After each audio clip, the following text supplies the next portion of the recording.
Salute, comrades. You're now tuned in to the Unchained Truth, Voices from Behind the Walls. I'm your host, William Thomas McCallum Jr., founder and freedom fighter amplifying the unheard voices from within. This is the truth being unchained for those locked away and silenced behind the walls of injustice. The men and women whose voices have been buried beneath steel, stigma, and silence. This is their battleground for truth. Here, no one is overlooked, and their truths aren't ignored, erased, or rewritten. They're raw, unfiltered, and unapologetically real. Whether they're doing time for past mistakes or enduring the weight of injustice, their stories matter, and they will be heard. This is about human lives where dialogue needs to be sparked, reform needs to be ignited, and liberation needs to be demanded. We have nothing to lose but our chains. We're not begging for sympathy. We're building a movement for change. So stay tuned in, stay locked in. This is the Unchained Truth. Welcome to the revolution.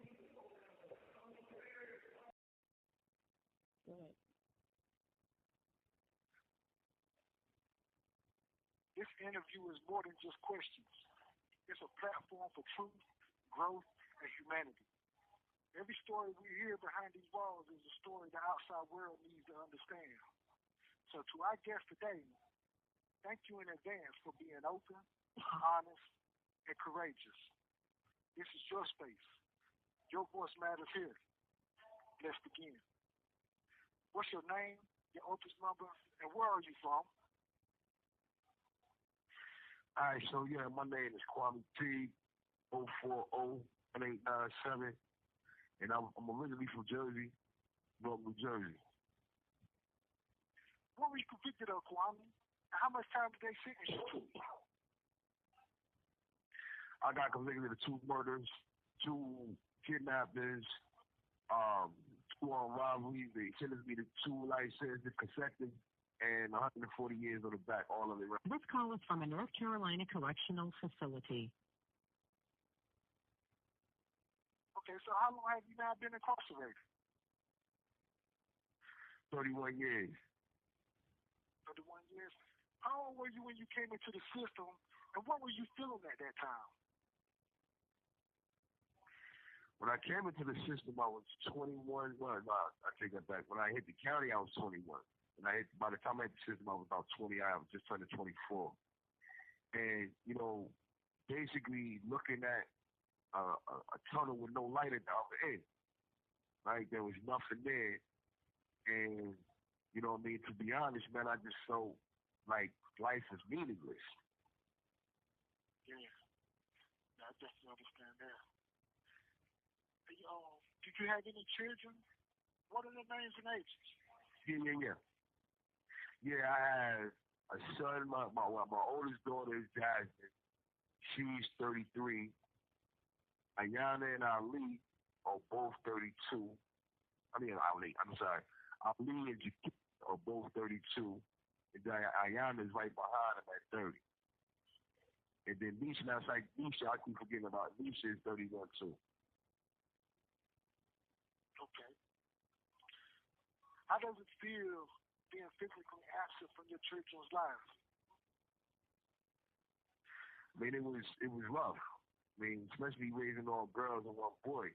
I had different my children's mothers. Of course, I had multiple children's mothers, and it was good that they were good women. They were able to take on a burden that they shouldn't have had to take on alone, but they did, and they shined with it. And, for the most part, there's some bumps in the road, but they did their best they can, and they've done the best with their lives, give me some beautiful grandkids. I got 8 grandkids, so, it's beautiful. Big family. What do you do to be present for them mentally and spiritually? Well, I mean, I don't deal with the spirit because I don't deal with religion or God or anything shape or form like that. Right? I teach my son specifically that he is God. I teach my daughters that they are God is. decisions, and I let them know that their destiny is based on their decisions. Right, that they write their own Bibles, they write their own Quran with their destiny and their decisions. Therefore, there's no entity outside of themselves that's going to make this thing better if they're not willing to take on, put on the work and do it themselves. That's right. Do you have anyone in society who supports you? Family, friends, or partner?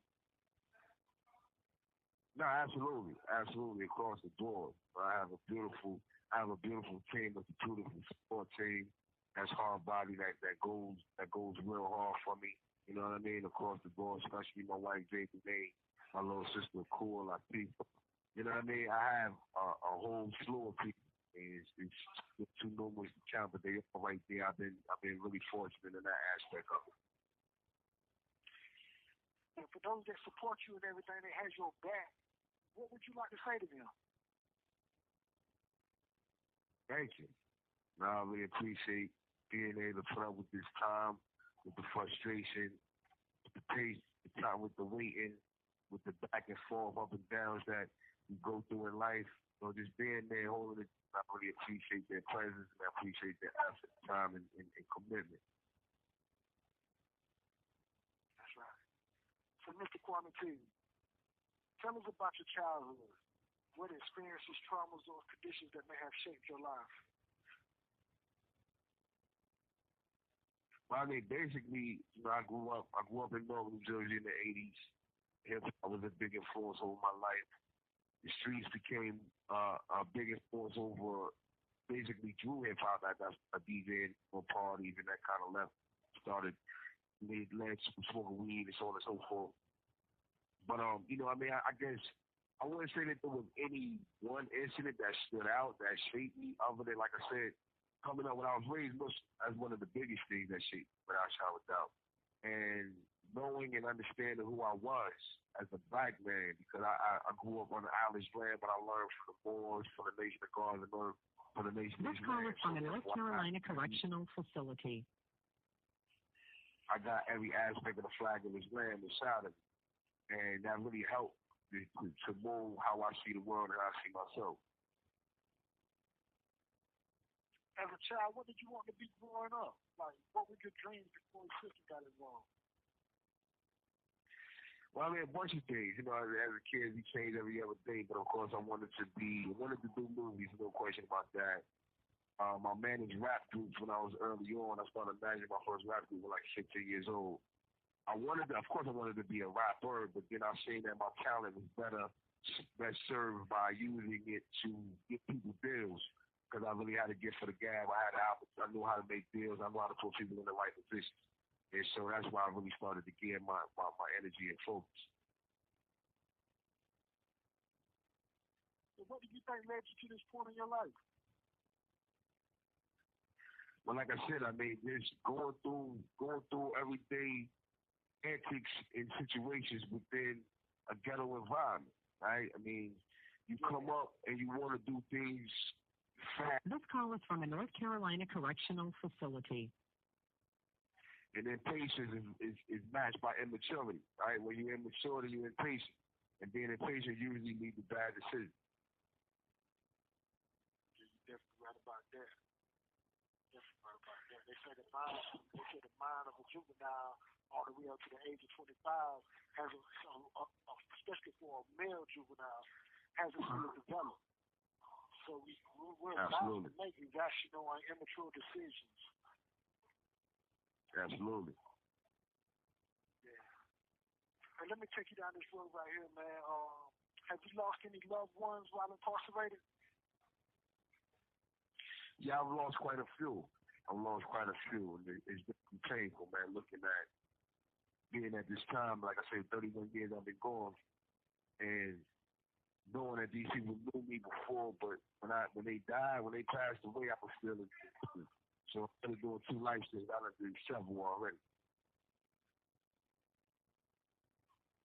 So who were they and what did they mean to you?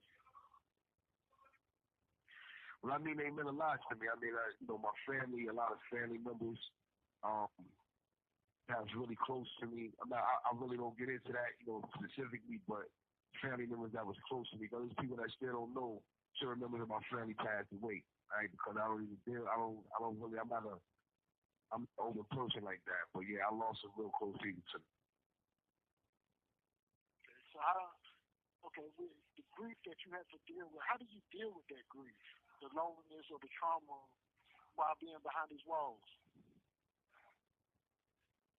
I mean, the thing about grief is self-perpetuated, right? I mean, we know we all gotta die. There's no question about that. And Yeah. the death aspect of it wasn't what created the regret. The regret is what you didn't say. The regret was the opportunities that you didn't have. The regret was knowing that the system took some away from you that they shouldn't have taken with their injustice based on your own poverty and your own ignorance. Therefore, it wasn't necessarily the grief aspect of it because I carry these individuals with me in my heart at all times.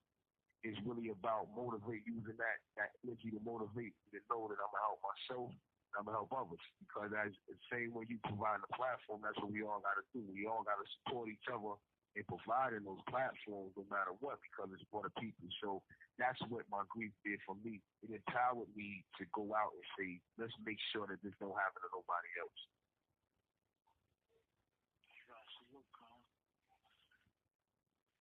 So, so what has your prison experience been like physically, mentally, and emotionally? I mean, you know what I mean? You grow up in here.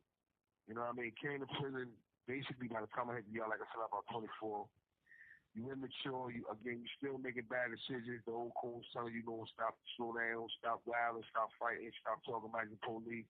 Get your head together, go to school. And all of these things make sense to those individuals, but they don't necessarily make sense because they match your thoughts.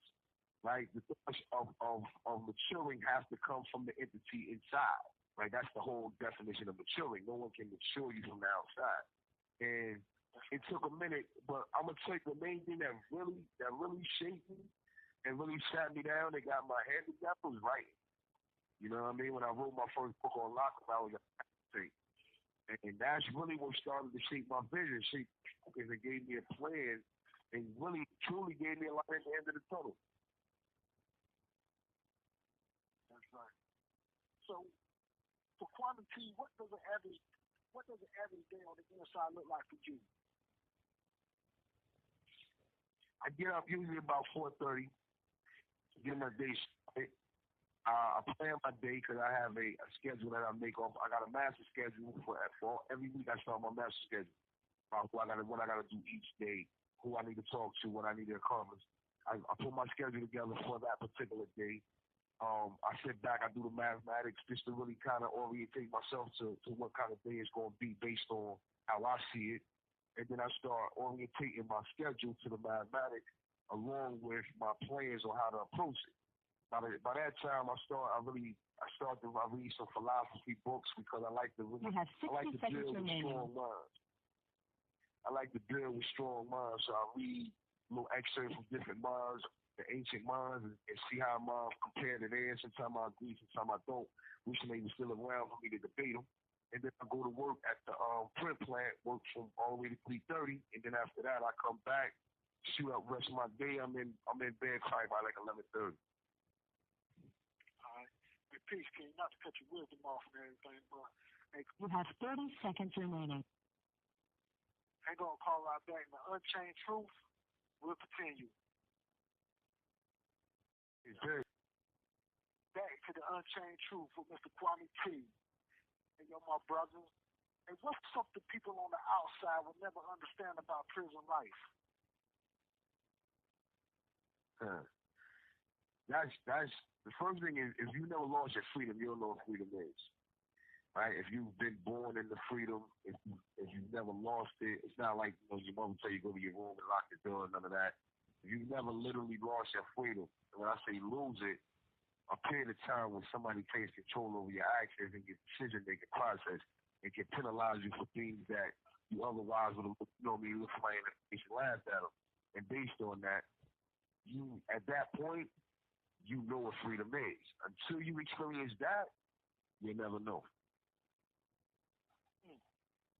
Well spoken. Have you witnessed or experienced injustice, abuse, or unprofessional behavior from staff or administration? I mean, of course, it's unjust every day, right? I mean, you go through it every day. People, they use their own, they take it out on you because they out there at home and they can't get their life together. They wife cheating on the dog left them, you know what I mean? Shit like that. They can't get their own life together, so they come in and try to run yours. That happens every day, right? And on the strength of that, you have to decide what battle to fight. You know what I mean? You could, I mean, a lot of these COs come at you and you know they ain't cut like that. At the end of the day, This call is from a North Carolina correctional facility. That moment of temporary release, you done lost everything. And now have you lost everything, you done basically got them a pension that's going to make them all right for the rest of their life. Right? This call is from a North Carolina correctional facility. They going to get a check. And you go up into close custody and everything you fought for is gone. So you got to pick your battles, man, so you can win the war. That's right. And that leads me to my next question. What rights do you think incarcerated people should be fighting for right now?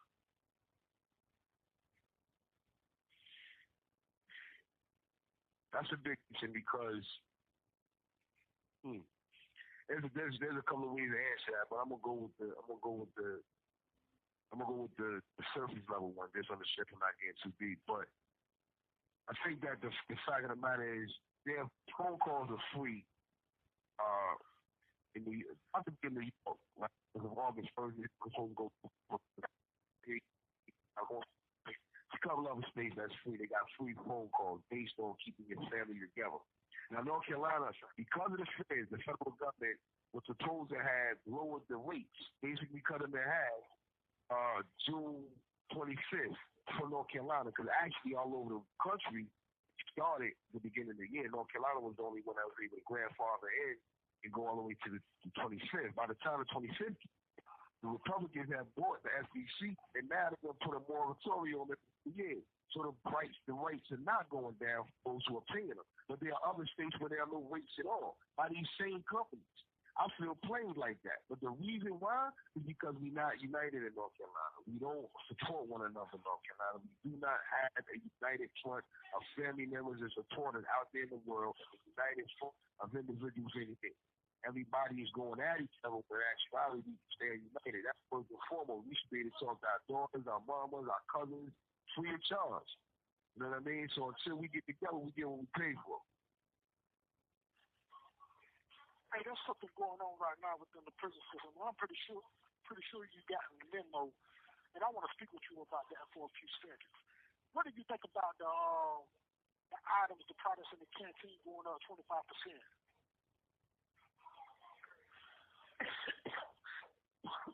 Again, that is crazy.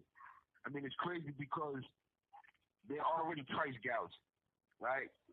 And the Supreme Court has already spoken on the fact that which is crazy, the logic of it doesn't even exist, that there's no such thing as price gouging in prison. So literally, if they wanted to charge $35 for a suit, they could, right? And the Supreme Court say, hey, that's what it is. But that's a travesty of justice, but we live with that every day. And that, again, it goes back to my point.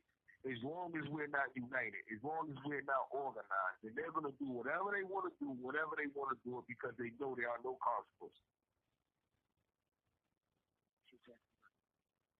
This is exactly right. And that's even more of a reason why we need to come together, my brother. Why we need to create this coalition and everything. Absolutely. Right.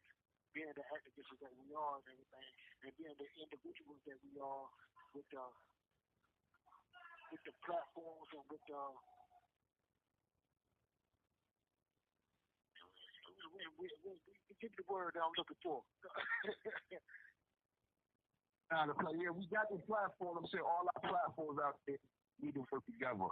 You know what I mean? All of them united, moving on the same level. The activists moving on the same level. The politicians who are down with us on the same level. The family members on the same level. And us in here on the same level. It takes organization to change it, right? And until we have that, that type of movement, that type of plan, we're not going to get anything accomplished. Only thing we're going to get is what they decide to get. Right? And that's what we've been putting up with for years. I mean, you've been state for a minute. I've been on state since the 90s, right? The early 90s when we had sneakers before. We were getting food packages from the street. Right? I mean, these type of things got taken away because it's right for them. And then when you talk about the religious aspect of it, they done took so many things from religion. The Muslims can't even have their own zakat anymore.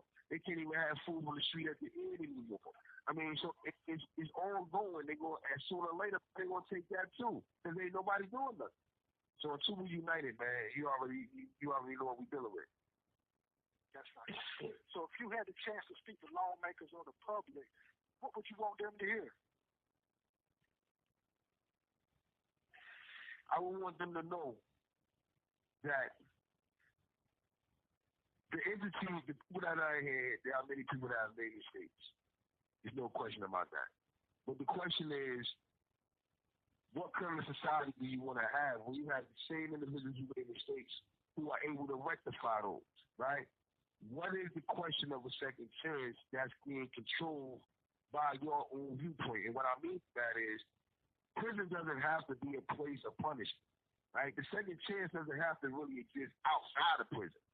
The second chance can take place in prison, right? It's all about giving individuals a chance within these walls to show and prove that they are who they say they are now, who they've become, what they've achieved within themselves and matured into.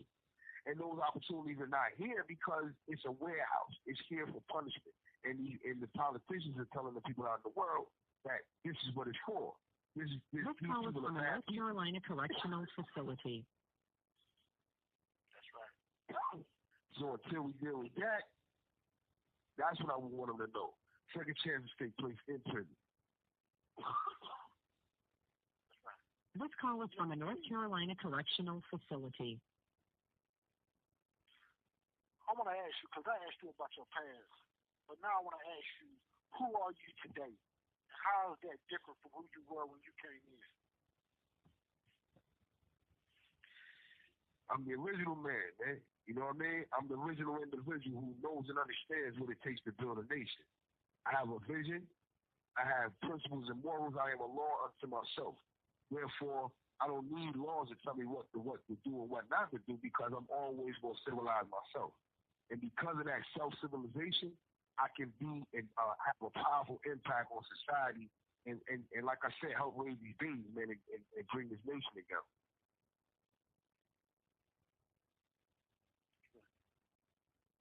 Was there a turning point in your mindset or growth while you've been incarcerated? Yeah, absolutely. Yeah, absolutely. I mean, like I said, I came in immature, and it took me a minute to find that maturity. But once I found that maturity, then there was no turning back. Right. Hey, I want you to give a message to the youth, my brother. What would you say to young people who are being misled or turning to crime because of trauma, poverty, or pressure? That's a good one. The main thing is think. I think that one word is sorely undervalued in our society because most people don't think, they feel. When they're feeling, they think they're thinking. But in actuality, they're just reacting to an impulse. And that impulse tells them to be mad, to be glad, to be happy, but it doesn't tell them to ponder. It doesn't tell them to reflect or analyze what the decision-making is. Having an understanding, a process of cause and effect. It's this, then that, right? That type of mentality. You have to think, right? If you're going to be a criminal, and I'm just saying, if that's your choice, then you should know the laws of criminality. Not only the street law of criminality, but the law of criminality is going to hold you accountable for your actions. Right? If you sell drugs there, you need to know what constitutes trafficking and what doesn't. Right? If you're going to be in the county jail, you should already be putting money towards a lawyer, keeping him on file so that when you get locked up, you're not putting money, you're not going to a court-appointed attorney who's going to automatically sell you up the river. Right? It's the decision-making process that we have. Whatever you're going to do in life, think it through. If you're not thinking it through, you could be the best Christian in the world. If you ain't thinking it through, then you're going to make a really bad decision. And God ain't going to be able to save you from it. Right, thinking is revolutionary. Absolutely. If you could talk to your younger self, what would you say? I would tell myself in the beginning, don't believe in God. Right? I think that was probably one of my biggest downfalls was believing in God, believing there's a creator outside of myself, right? Because it led to a deep de-empowering, which is not really a word, but a de-empowering of myself. It led to a de-emphasis on what I could do because I was waiting on God to do it, right? I wanted it to happen because I was intimidated by the law, so I was saying, well, God is going to do this because he's bigger than the law. But in actuality, I got to do it. Now, even if there is a creator, even if there is someone there, that entity, you still have to show and prove your ability to do what you do. What's left to do is whatever you can't do, what you don't do. So therefore, that was my first step, man. It's all right.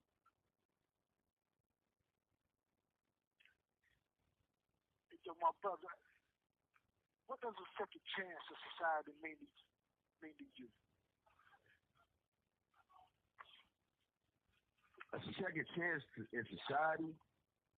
I mean, it's gonna sound crazy, but it doesn't mean as much as if I can have an impact on the nation. My goal, my vision is to raise these babies. The babies is the most important, right? And so if I could raise this nation from the end, it costs me my freedom to do so. If I had to choose between my freedom and the birth of a nation, there's no question, right? So therefore, my second chance for freedom or second chance in society, it means the love of my mother, the love of my family, but it's more for them than it is for me because the God could do it from their head. The God is doing it from their head. That's right. Hey, Mr. Kwame Teague, what do you want people to remember about you?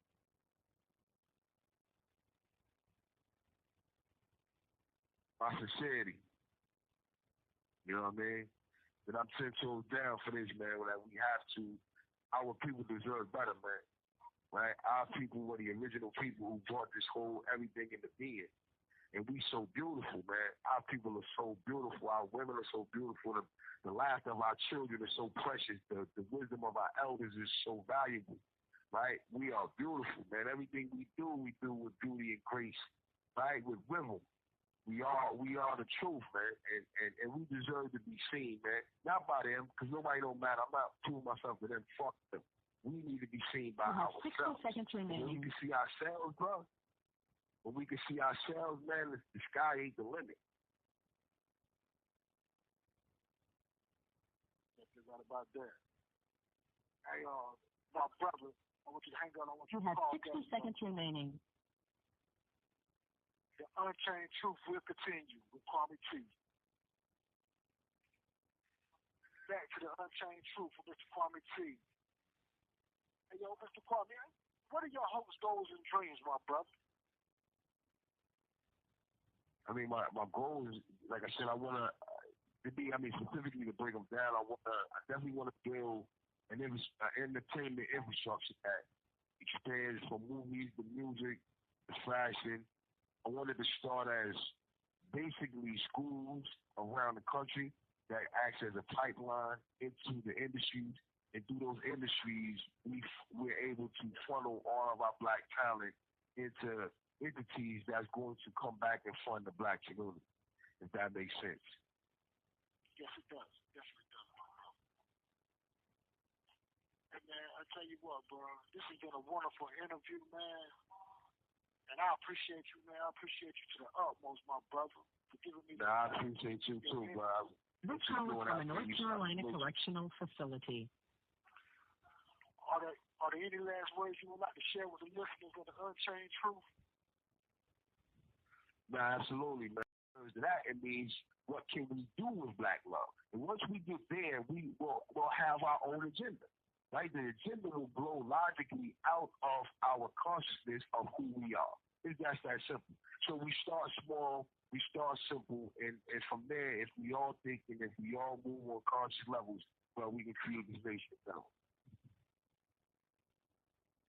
That's it, my brother. Now, Mr. Kwame Teague, that's Mr. Kwame Teague, y'all. And yo, my brother, yo, thank you for sharing your truth, your pain, your lessons, and your hope. Here on the Unchained Truth, I appreciate you don't just tell stories. You build bridges. Your words today have the power to reach beyond these walls, to spark understanding and to remind the world that change is possible. Those listening on the outside, never forget how every person idea is a human being.